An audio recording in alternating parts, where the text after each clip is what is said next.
Malaysia has charm, it has character, and it has a measured enthusiasm for the strange world of Formula One. But however polite the welcome, the new Formula One season arrives here already at its raucous, snarling best. And it's going Australia!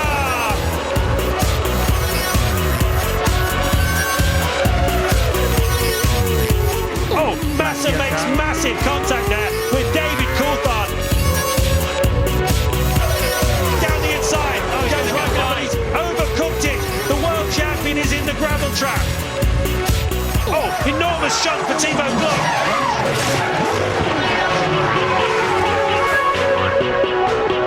Kovalainen's got problems. He didn't get drive out of the corner, and now Alonso's got the satisfaction.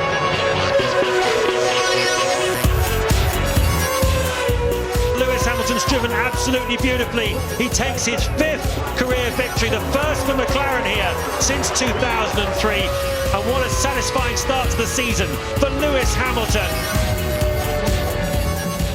So welcome to Sepang, and for Lewis Hamilton and McLaren, this promises to be a very different experience compared to that cruise to victory they enjoyed in Melbourne last weekend. It's an all-Ferrari front row for this Malaysian Grand Prix. It was going to be an all-McLaren second row, but yesterday evening the stewards moved Hamilton and his teammate Kovalainen back 5 grid positions after they were judged to have blocked other opponents during the climax to qualifying yesterday evening. And from what we saw, the stewards got it absolutely right, Mark. I think they got it 100% correct, to be honest with you, Steve. I'm surprised nothing like this happened in Melbourne. But what we did see yesterday in qualifying is totally unacceptable. It's not possible to have a car weaving its way through traffic. You've got 2 McLarens sitting on the racing line. It's totally unacceptable to have a closing speed of about 140, 150 miles an hour between the slow cars and somebody on a hot lap. Very dangerous. We don't want to see it again. Yes, there were huge safety issues connected with that, and we'll explore those later in the programme as well. We'll hear from Lewis Hamilton in just a few minutes' time, but it was Alonso and Nick Heidfeld who were the aggrieved parties, and we can hear Nick Heidfeld's side of the incident right now. Most of the cars were already very, very slow when I was on my flying lap, just like parked on the circuit. My biggest problem were both of the McLaren in front of turn 4, being in the middle of the racing line, and I could not be on the line I wanted, especially for braking, and lost some time there. I wasn't actually planning on coasting down. I was planning on doing another lap, but then I was told I didn't have time. But because we went out a little bit earlier due to the weather, we thought it was going to rain, so we went out earlier in Q3, therefore finished Q3 earlier than normal. Usually you come across you see the red or get the checker flag, and then you know everyone's on their slow down laps. But I guess this time we sort of caught ourselves out. But you just have to deal with it and get offline. But I feel that me and Heikki did the best job we could, or at least I did, and that was that.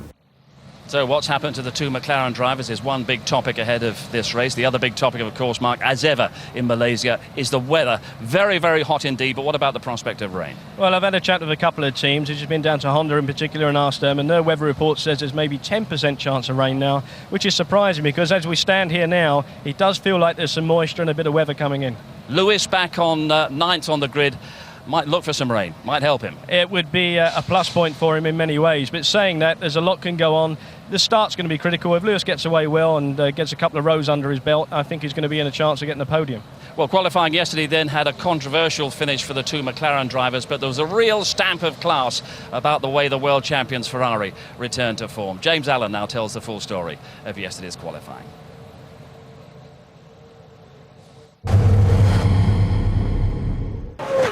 If you want an indication of just how competitive Formula One is at the moment, take a look at Force India's Giancarlo Fisichella.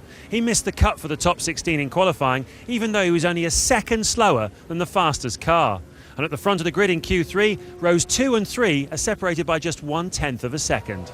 Many drivers found the cooler conditions tricky, chief among them Nico Rosberg, whose Williams couldn't find any grip in the low-speed corners. A podium in Australia, 16th on the grid here. David Coulthard's had a tough weekend with this suspension failure on Friday. A lack of running means the Scot is 12th. Jenson Button missed out on the top 10 slot by 5/100ths of a second. Proof that Ross Brawn's Honda team are getting their act together. Ferrari have looked faster than McLaren all weekend, and Felipe Massa has bounced back from his disappointment in Melbourne. Outpaced by Raikkonen in second part of qualifying, he pulled out a barnstormer of a lap to grab pole ahead of the Finn. Heikki Kovalainen found more grip than teammate Lewis Hamilton, but both McLarens got in Heidfeldt's way at the end of qualifying and take a 5-place grid drop as a result. That gives Jarno Trulli 3rd place on the grid and no less than he deserves. The Toyota driver has been electric all weekend, keeping up with the McLarens.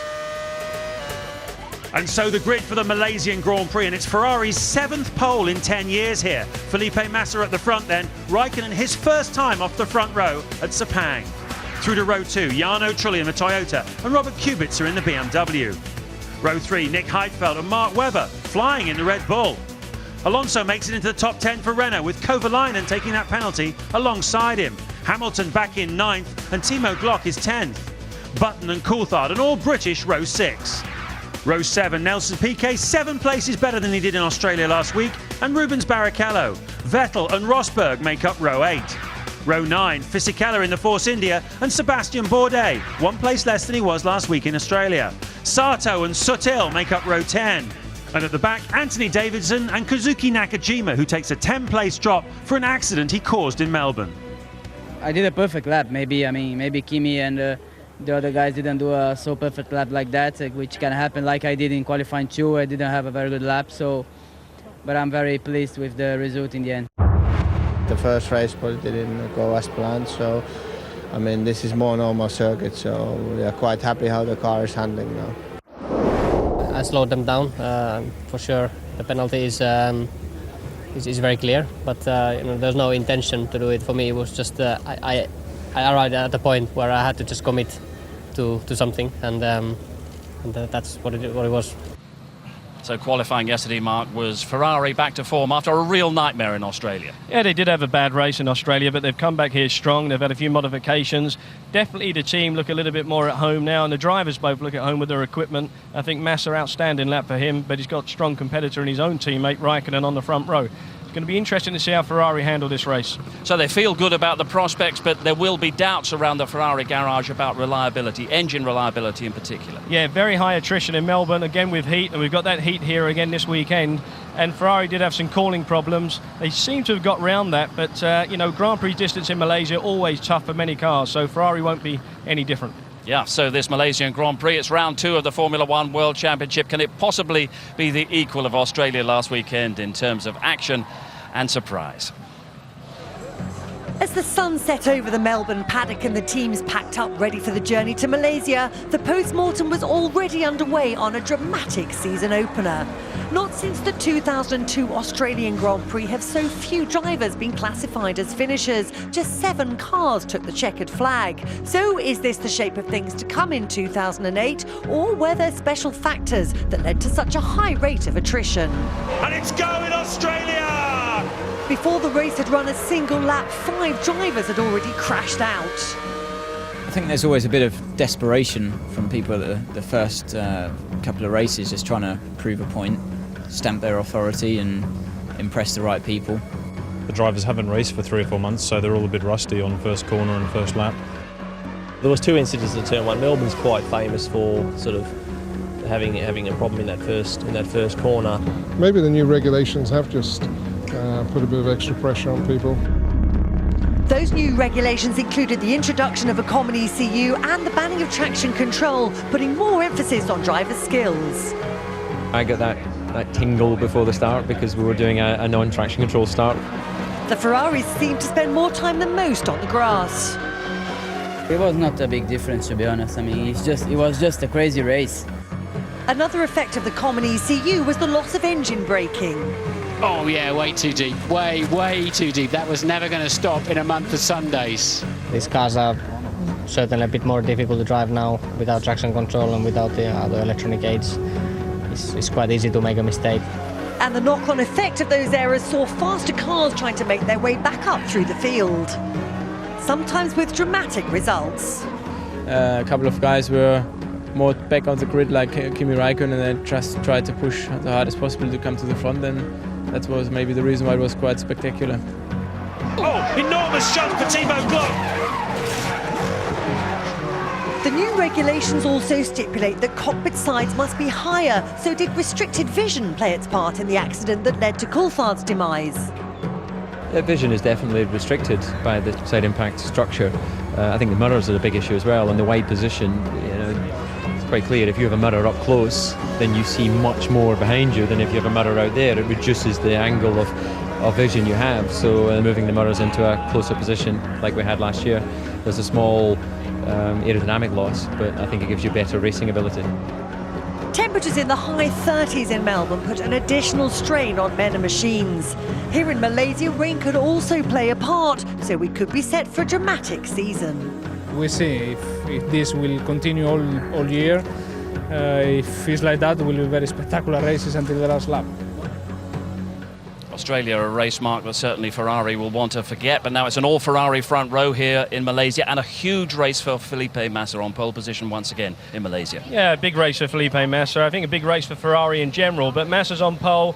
He needs to capitalise on the fact that the two McLaren has been knocked back with that penalty, and Ferrari want to be scoring some heavy points here to make sure they're getting that Constructors' title run.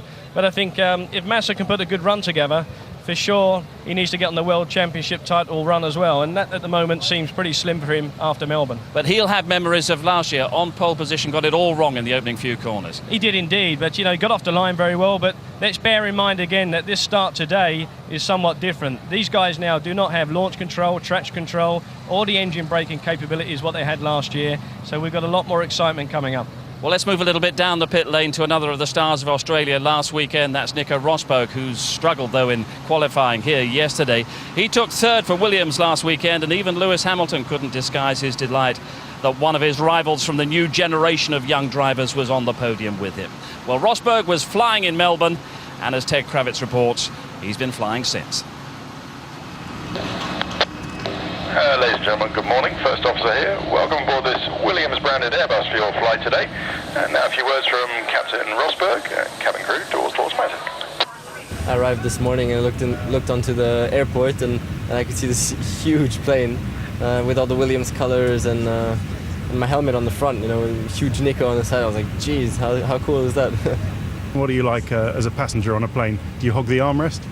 No, I'm very relaxed. The only place I'm a little bit afraid is when there's a landing. I'm always looking outside the window to see how fast we're coming down, just to anticipate what's going to happen. That's the only thing.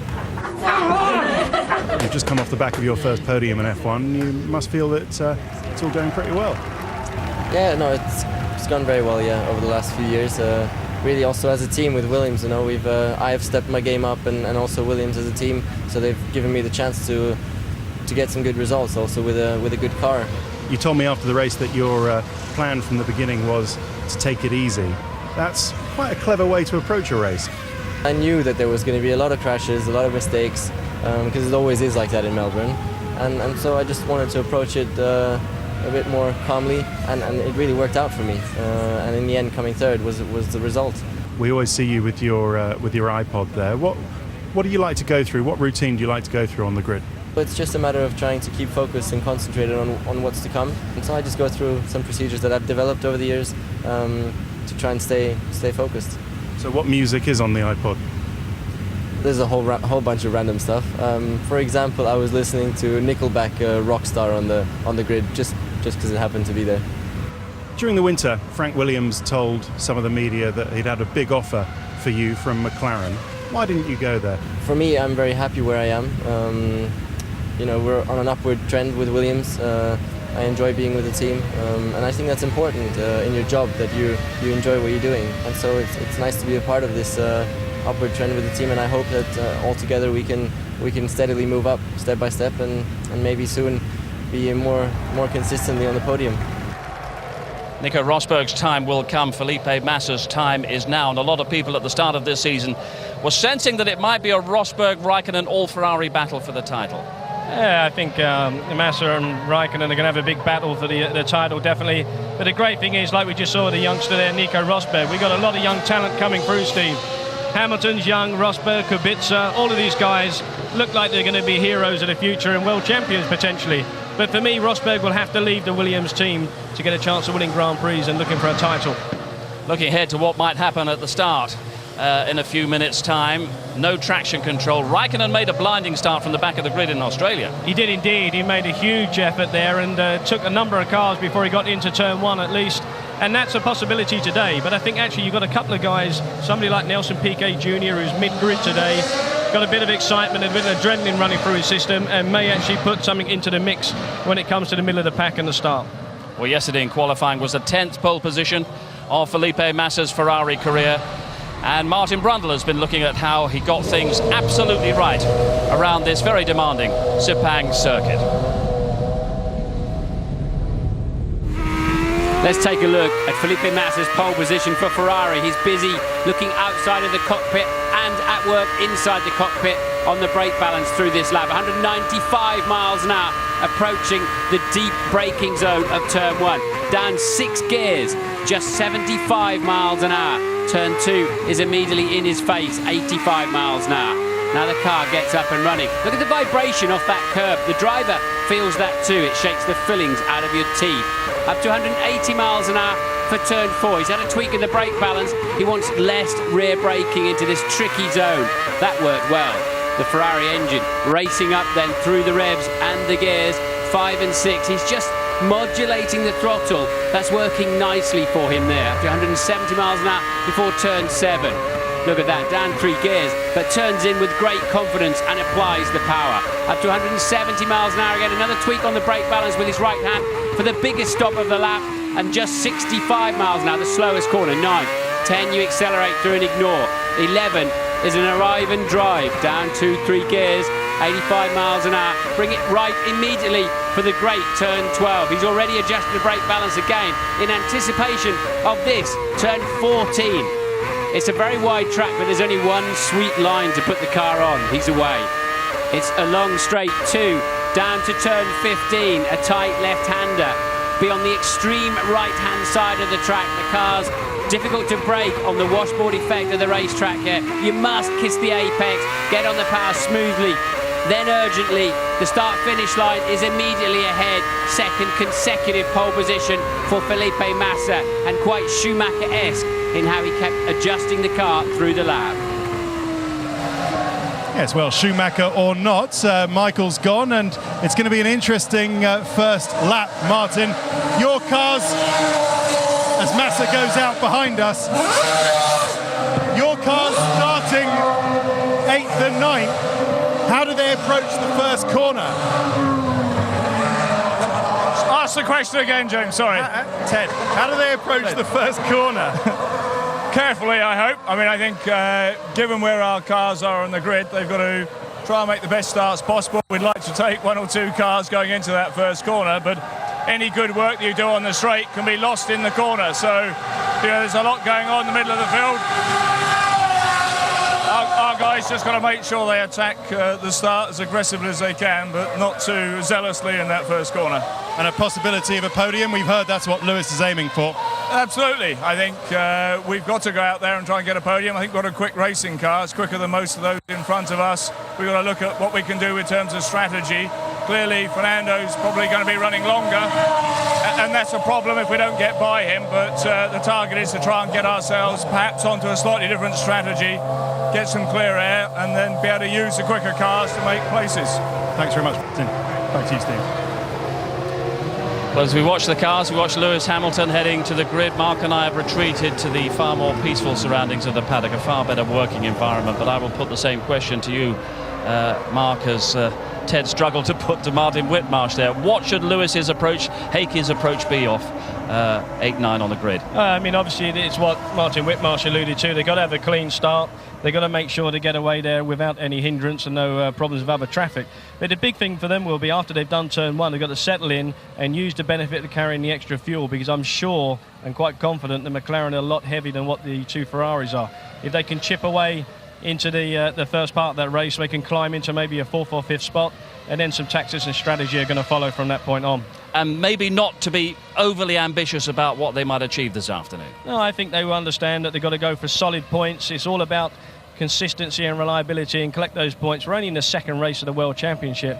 But interestingly for me as well, just looking as those cars formed on the grid, one McLaren's got the option tyre and one's got the prime. So it may well be that one of them's going to go a little bit quicker on the softer tyre and try and see if they can beat the hair as such.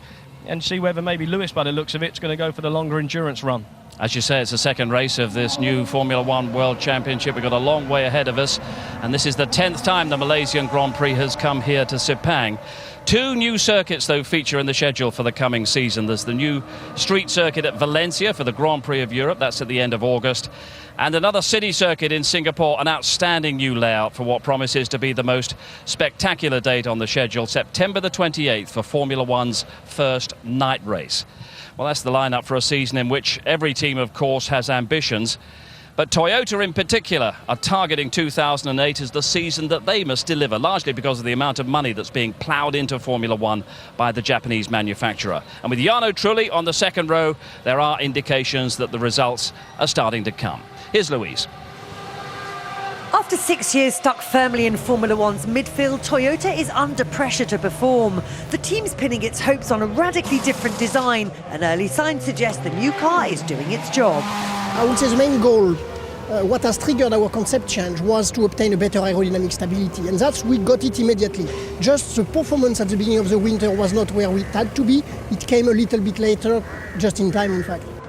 Jarno Trulli qualified 6th in Melbourne, but on race day, things went badly wrong. Yeah, Melbourne has been, the race has been a kind of disaster after again, a good qualifying, similar to this one. Yes, we went into quite a lot of troubles with Jarno first and then Timo. And it's a shame because as many other teams took advantage of it, it was a race where it was quite easy to score good points. We have learned from that experience, but here is reflecting much more our performance. I think the wintertime testing work was extremely good, especially in setting up the car and understanding the way to work. And the result is that now we should be competitive everywhere. Obviously, I cross my finger because here we have been always statistically good and competitive, but I believe even when we go back to Europe, we should be good. This is the track where Toyota scored its first podium position back in 2005. So what are the chances of repeating that today? You always have a chance when you have a good car like I have. Obviously, difficult to beat Ferrari and McLaren, but if we look at Melbourne, anything can happen. And of course, what happened to Timo Glock in Melbourne was that enormous accident. 218 kilometres an hour you were travelling when you took off. Is that your biggest jump for quite some time?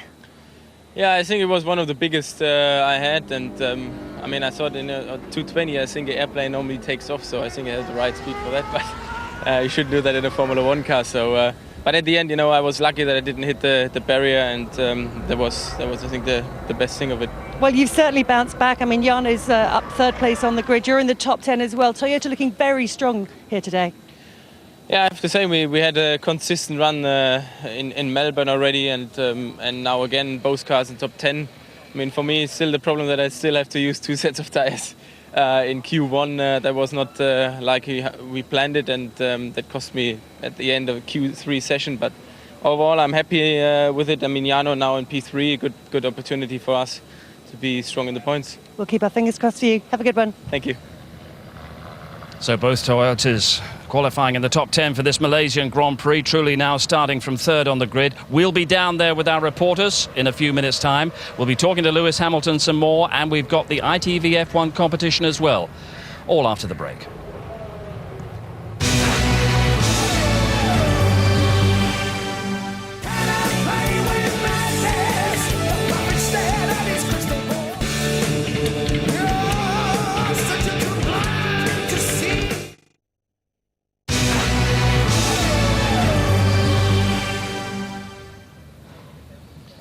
The grid and those that hang around the grid assembling at Sepang for the Malaysian Grand Prix, round 2 of the Formula One World Championship.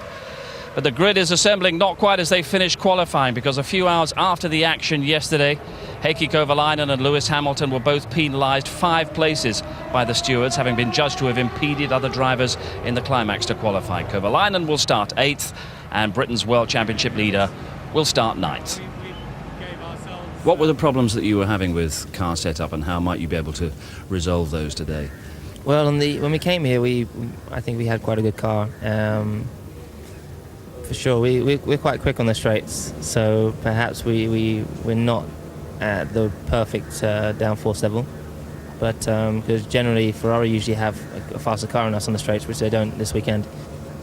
Felt quite good in P3, but I think when we got to qualifying, it was a completely different situation, and the car was terrible to drive. How much have you had to revise your ambitions for the race?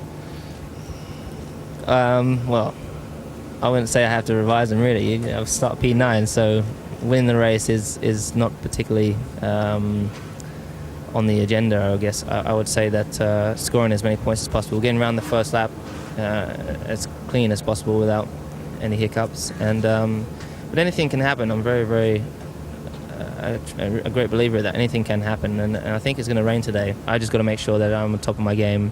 I'm sharp as ever, and I feel good today. I woke up, I did all my preparations perfect, and I feel right. So I'm looking forward to a good race. Well, he's certainly in the mood to produce something special in this Malaysian Grand Prix. It'll need to be special off row 5. Well, as we start to concentrate on the final build-up, quick reminder of the ITV F1 website, which includes all the important background to the sport, plus a great new fantasy F1 league with over £30,000 worth of prizes. That's all on itv.com/F1, which is also the place for the ITV F1 competition. We've got a great prize this week thanks to AT&T Williams sponsor, the Royal Bank of Scotland. It's a trip for you and a friend to the Spanish Grand Prix in Barcelona on the 27th of April. You'll have weekend tickets to the Grand Prix with seats in the heart of the action in the main stand, plus a tour of the AT&T Williams garage led by 3-time Formula 1 world champion Sir Jackie Stewart. You'll also have 3 nights accommodation at a 4-star hotel in the centre of Barcelona and return flights included. So to be in with a chance of winning this great prize, courtesy of RBS, pay close attention to this Williams driver. Hello, I'm Kazuki Nakajima. Here's a question. Which of these is a famous Spanish dance style? A. Tango, B. Waltz, C. Flamenco. Nice one, Kazuki. So here's the number to dial, 0901 293 2020. Calls cost £1 from BT landlines. Calls from mobiles and other networks may be higher. Or text F1 plus your answer of A, B or C to 63337. Texts also cost £1 plus 1 standard network rate reply message. Digital satellite and cable viewers can enter by pressing their red button now. You can also enter for free at itv.com. Entrance must be 18 or over and lines close 5 p.m. Tuesday 25th of March. Entries made after this closing time won't be counted but may still be charged. Well, Fernando, nice and warm, isn't it? How was the car? How are you set? Yeah, we see. I think yesterday we were not very competitive in Q3, so regarding the people we are competing with in the first couple of laps, we will struggle a little bit, but we try to be and to keep running with the front people. And the McLarens did kind of hold you up in qualifying, although we didn't really see it clearly on the pictures. How do you expect the fight to go with them? Very difficult, as I said. I think we are very heavy, and in terms of fuel load, they are much quicker than us. Plus they are lighter, so it will be very difficult to hold them behind. But we'll see what we can do. Have a good one. Thank you. Yes, Fernando Alonso right amongst the McLarens. He's alongside Heikki Kovalainen. He's got Lewis Hamilton directly behind. That's the man who's clear of the pack at the moment, Felipe Massa in pole position. But let's talk about Fernando Alonso, who seems to be getting the absolute maximum out of the Renault at the moment. There doesn't seem to be much more to come, though. Yeah, it doesn't look like there's much more left in the car when Alonso's in it, that's for sure. But I think, Renault will start progressing. They've got to get back to Europe, and then we'll see some development from their side of things. But Alonso, I think, is also heavy on fuel, and I think that's going to be to his advantage in this race. He may well have to have a battle with the McLaren to try and keep him at bay, but I think it'll be quite difficult in the early stages, Steve. Timo Glock there, trying to keep cool, trying to keep away from all the hubbub there on the grid. And he's alongside Lewis Hamilton. And Louise is down there, our reporter with Ted Kravitz, and she's got Sebastian Bourdais, who's back on row 10. Yeah, Sebastian back on row 10 and hoping in many ways, I'm sure, to get a repeat performance of the points that he scored last time out in Melbourne. Yeah, obviously it's a bit of a different game here, not as tricky as Melbourne, but maybe the weather will reserve us a nice surprise, and we can march forwards, and anyways, it's all we can hope. Just same thing, keep the car on the island and hope for the best. You're expecting a more straightforward race, generally speaking, here this weekend? Yeah, I think it's a wider track where mistakes are a bit less likely. Thank you, have a good one. Certain amount of pressure on Sebastian Bourdais. He's not a newcomer to the sport in any sense. He's won all those titles in America, and the message to him is go out and prove yourself this season, isn't it? Yeah, he got overlooked a little bit in Europe in the early formulas. A lot of people said he had ability and he definitely had speed, but he didn't quite get into Formula One in his early years. In terms of now, I think he's about 29 or so, and that's quite late to enter the fray, but he's achieved a great deal in IndyCar racing, 4 titles, as you say, and he's won them in some style. But there's a lot of pressure on him as well because his teammate, Sebastian Vettel, is doing a super job. So in F1, as always, you have to beat your teammate because that's the only straight comparison. And it's going to be tough for Bourdais. We saw Lewis Hamilton there, heading to row 5 on the grid, relegated 5 places after that infringement in qualifying yesterday. There's his teammate, Heikki Kovalainen, who's on the row in front. What can Lewis achieve this afternoon? I think there's a possible podium. I think that's a real possibility for both the McLarens. Let's just see what happens low turn 1, turn 2, because we've seen it in the past. There's been a couple of bits and pieces gone adrift there for the starts, but there's fuel there in the McLarens. They've got the pace, they've got the consistency. Lewis Hamilton now is going to have to dig a little bit deeper. He's starting a little bit further back than what he would like, and we're going to start to see some of that character building stuff come out in him. So this is all good stuff, but it's not ideal for a wanting to approach the championship. He wants to make it a little bit easier for himself by starting up the front. Saw Ron Dennis there. It wasn't in his original plans to come to this Malaysian Grand Prix, but he was so inspired by the way the team had started the season out there in Australia. And let's go back down to Louise, who's got Jenson Button. Yeah, and the slogan on John Button's T-shirt, no doubt summing up exactly how Jens feels right now, hoping for a better weekend than you had last time out in Melbourne. Yeah, I know, yeah. I had a good Saturday in Melbourne, but not Sunday, so I'm looking forward to today. Yesterday went well, and it's nice that we're in a reasonable position with this car at the moment. This is the basic car, and there's a lot of improvements on the way, so I'm happy, and we just got to make sure we get to the end this time. Got a couple of McLarens just up ahead of you. Is that going to affect your strategy, the way you play the game today at all? It's probably not going to help because it means that I can't get to the cars in front as easily at the start, so that's not going to help at all. But I'm sure they're going to cause a bit of havoc into turn 1. They're probably lighter. They're probably lighter than most of us around them, so it's going to be pretty messy. And I know you wanted to have a quick word about this man who stood here with you, Alistair Gibson. Yeah, we got some good memories together, us two. For me, the two that stand out, one is when he hit me with a lollipop, but more importantly, our win 2 years ago. I made the big man cry. So we've had a good few years together. I've been here for 5 years, and obviously Alistair's been here for 10, and sorry to see him go, but good luck with the future, fella. Thanks, James. Have a good race and enjoy it too. Alistair Gibson, the team's chief mechanic, gets his last race with Honda here today. Well, Lewis Hamilton and Nico Rosberg remained ice cool amid all the carnage of Melbourne. It's probably hotter last weekend for that Australian Grand Prix, but it's a different kind of heat here in Malaysia. It's absolutely draining, and what does it take out of the drivers? Yeah, it's just a tough race for everybody sitting in the cockpit of a race car. The humidity's so high. You see he's got a pack of ice on the top of his helmet. It's basically just to try and keep the head as cool as possible. The moment that your head gets hot, the rest of your body temperature starts to rise with it. And of course, concentration starts to get lost at that point, and that's the one thing these guys can't afford to have. We saw some of the drivers in the saloon car race earlier this morning. They only did about 12 laps or so. They got out of the cars and lay on the track as if they'd been running a marathon. Mind you, some of them were a fair bit out of condition. Johnny Herbert likes the old boys like that, but it is tough. It is very tough indeed. But one of the interesting things for me, Steve, just seeing a couple of the guys there in terms of their preparation, especially the younger guys, you just notice that they've got their earplugs in, but they're not the earplugs what they wear inside their helmet. They're actually of an iPod or something like that, listening to music, or they're listening to mind management tapes. And it's something that's a very sort of common thing with the young people now. Is that where you went wrong, missing out on all that? Yeah, quite possibly. Now a 20% chance of rain due in 70 minutes, they say. There's Rubens Barrichello. And let's go back and see who Louise has found down there on the grid. Lou? Just standing looking at Kubica getting into his car, and with me here is the BMW Sauber test driver Christian Kilian. Your guys are very well placed today, aren't they? Absolutely, it's a good starting position from here, and we are fueled quite well, so I think we can expect quite a good race. Can you match the Ferraris on pure pace here today? Don't think so. I think the Ferraris are quite fast this weekend, and for us there's no way to beat them. But if we get a podium place, that would be a great achievement.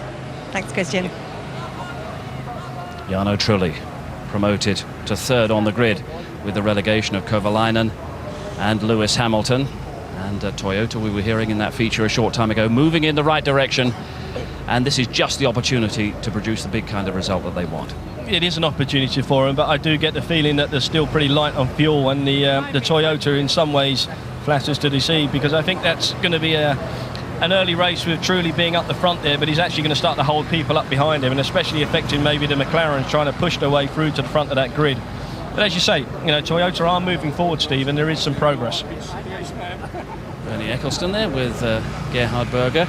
And there were a lot of drivers in qualifying yesterday who were struggling for the right kind of setup on the cars, struggling to get the tyres working on this new asphalt surface at the Sepang circuit. It's all a bit hit or miss out there. It's been quite difficult for many of the guys to try and get the balance. Some of them have been trying to balance the car out on a prime tyre, and then at the last moment they've had to switch to the option, which is a softer tyre, trying to make sure that they can grab an extra couple of attempts. But when they've gone to the soft tyre, they've actually then thrown the car back out to balance again.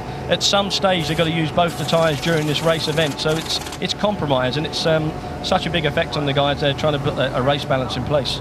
And what if we get that rain?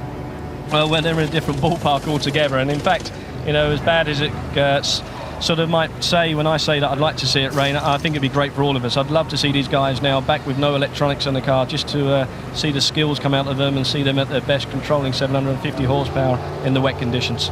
And it'll be the first real test of the decision to go no traction control, because after what we saw in Australia, the drivers will wrestle with the conditions out there. We might have no finishers at all. That's quite possible, but I think there will be several guys who will relish the wet conditions, and several people like Jenson Button with a Honda who are maybe a little bit further down, but actually when it comes to wet condition driving, they're fantastic.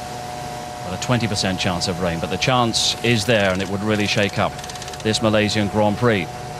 Last few minutes on the grid to try to stay cool. Robert Kubica had a tremendous Australian Grand Prix, at least in qualifying. Every fan of Lewis Hamilton enjoyed his dominant, authoritative start to the season. But the truth is that this 2008 championship season is so delicately poised and influenced by so many things, not least this very unpredictable Malaysian weather. But Ferrari, they're determined to turn their front row position into a lot more than they got in Australia. The Malaysian Grand Prix is just moments away.